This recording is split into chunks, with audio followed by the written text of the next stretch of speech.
Hello and welcome back to 14 Watches channel. And we've got another watch for you here today to talk about and review. This one is the Tudor North Flag on steel bracelet. And I've got plenty to say about this one. We're going to go over some positives, some negatives, what I thought they really got right, and maybe some things that possibly they didn't, maybe, and then also a couple of comparisons to things that are out there that are pretty well-known pieces. This is a watch I own. As you can see, there are some scrapes and nicks and bruises, and that's a wonderful thing because it's well worn. This is an incredible watch. I first want to say that. If you can accept its aesthetic differences, and certainly they do. You have integrated bracelet going on here. Okay, there you have it. You have the Gerald Genta inspired case shape. You know, a la Rolex Oyster Quartz, Audemars Piguet, Royal Oak Offshore, and so on and so forth. Not for everyone's taste. You've got splashes of yellow all over this dial. That have brought about some polarizing opinions. You have a power reserve on the dial. You have a date function. You also have a display case back, sapphire crystal display case back with Tudor's very first in-house movement, the caliber MT5621. And this is also a point of polarizing dispute because the movement itself is not, you know, in many people's opinions, it's not well adorned, it's not well decorated, it's very utilitarian. There's some detail going on there. There's a lot of sandblasting. There's a Tudor on the rotor, Tudor logo. You can see the hairspring in there. It's got purple color. But, you know, for people who get off on a really well-adorned movement, just didn't meet their fancy, I suppose. But I'll tell you, this watch at its price point and what it does is an absolute grand slam. But first and foremost, you have to love the way it looks. That's a big part of owning a watch. It's a big part of wearing a watch. So if you can get there, this is and you love it. Okay, and here's the positive to this. This is its own piece. This is not a rip-off. This is not a heritage piece. It's not a remake. It's not an homage, even though this is a Tudor. It's got a great lineage. It's its own brand. I mean, of course we know the obvious Rolex ties, and we'll talk about those and maybe why they're not as important as people think.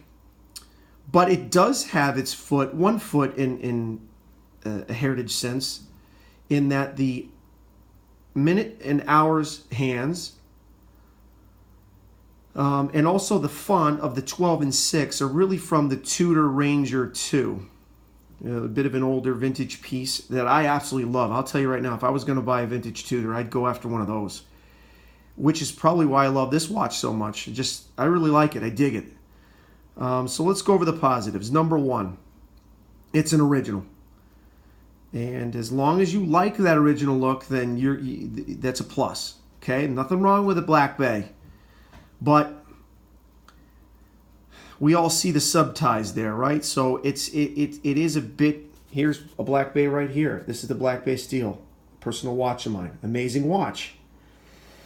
But you know, it's down the middle. It's not its own animal. Obviously, it's not a complete sub copy.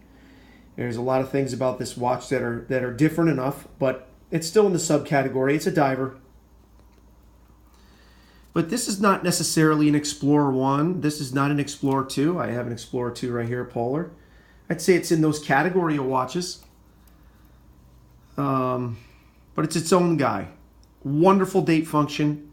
Now, it's a quick set. In other words, it's It switches over basically immediately at midnight. You can set the time, you can set the date, whatever time you want with no threat to the movement. I think that's a huge improvement and really well done with this in-house movement. I love the power reserve, okay? I know that's a point of great debate. I really enjoy knowing something about the function of the watch. That with automatics, you really don't know where they are. Sure, if they're a daily wear and you're very active, you know it's got plenty of power. You can set it down overnight, maybe even 2 days, and put it back on, and away you go. But this one tells you where you're at, and I will say the automatic movement on it is very efficient.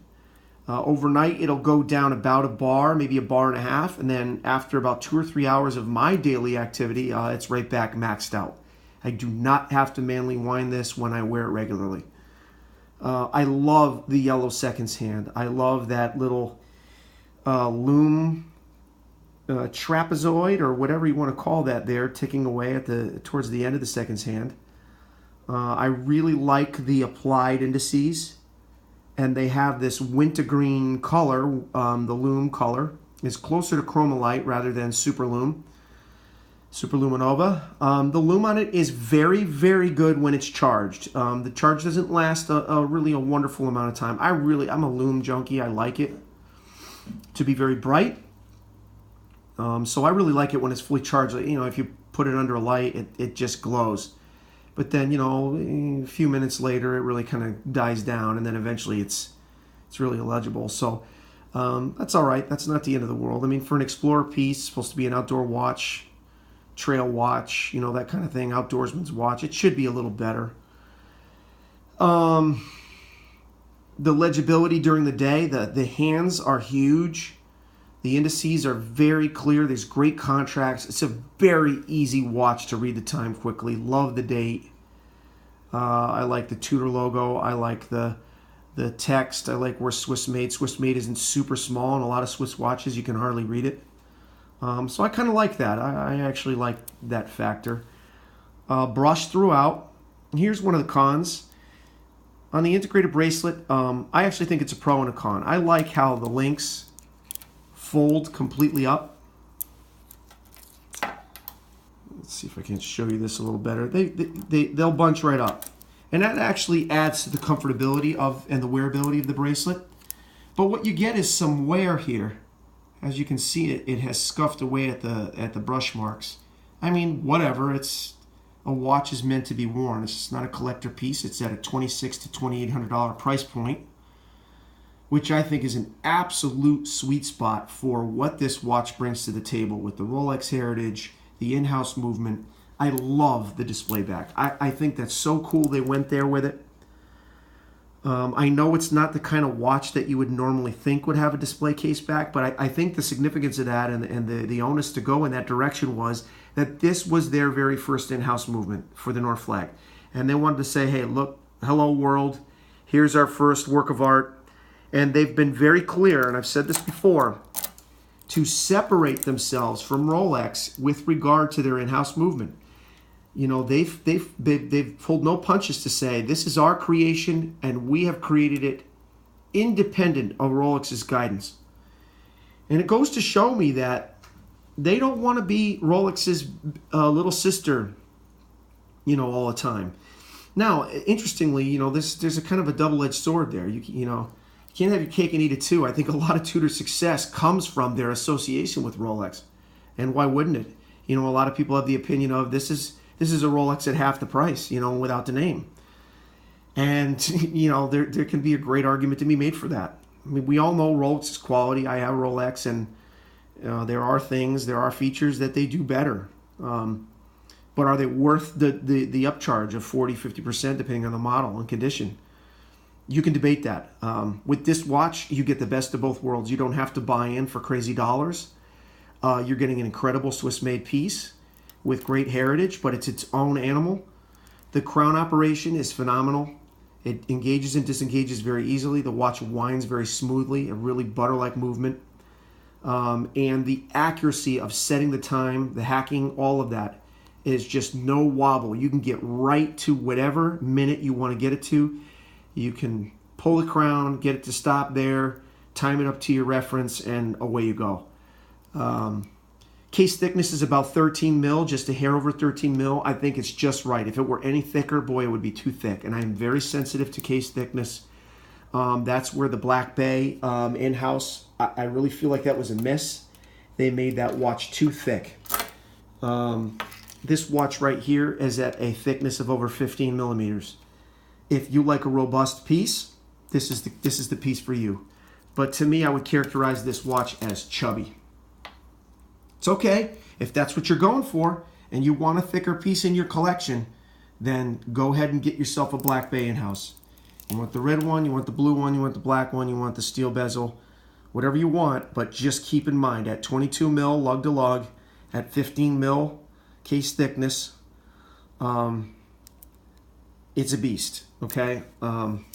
Just no getting around that. I mean, listen, it's not a Sea Dweller 4K or any of that kind of thing. It's not a G-Shock. I'm not saying it's that big and thick and crazy, or Hublot or something of that nature.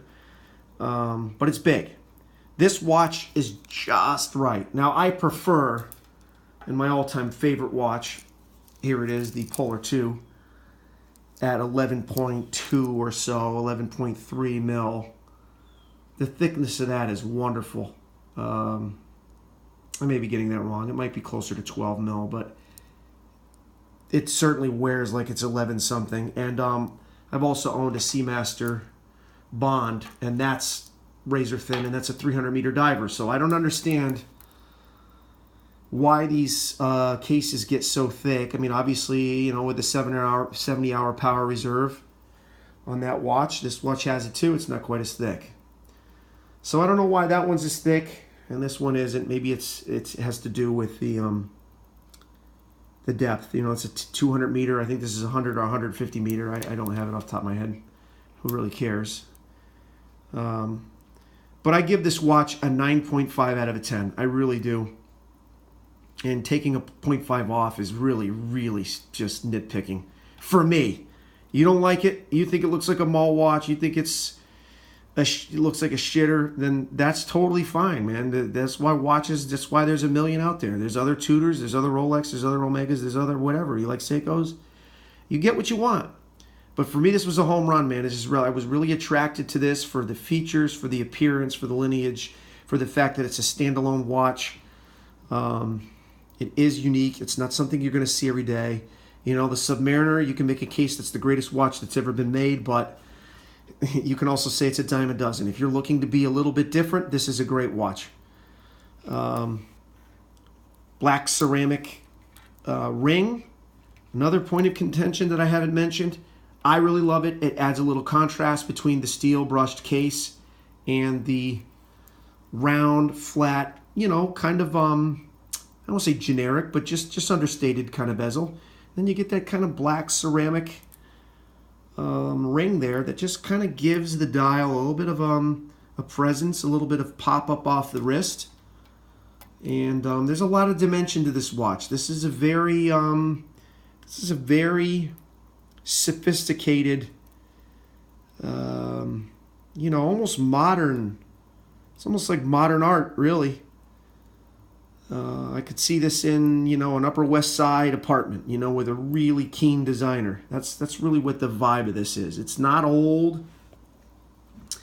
This is a younger man's kind of watch. It's a little bit edgy. It's a little bit sporty. You know, that's probably your vibe if this is the watch that you want to wear. And I think that matches my vibe. So I think it's why it's a great fit. So anyway, I've said enough. Once again, thanks for tuning in and enjoy the Tudor North Flag.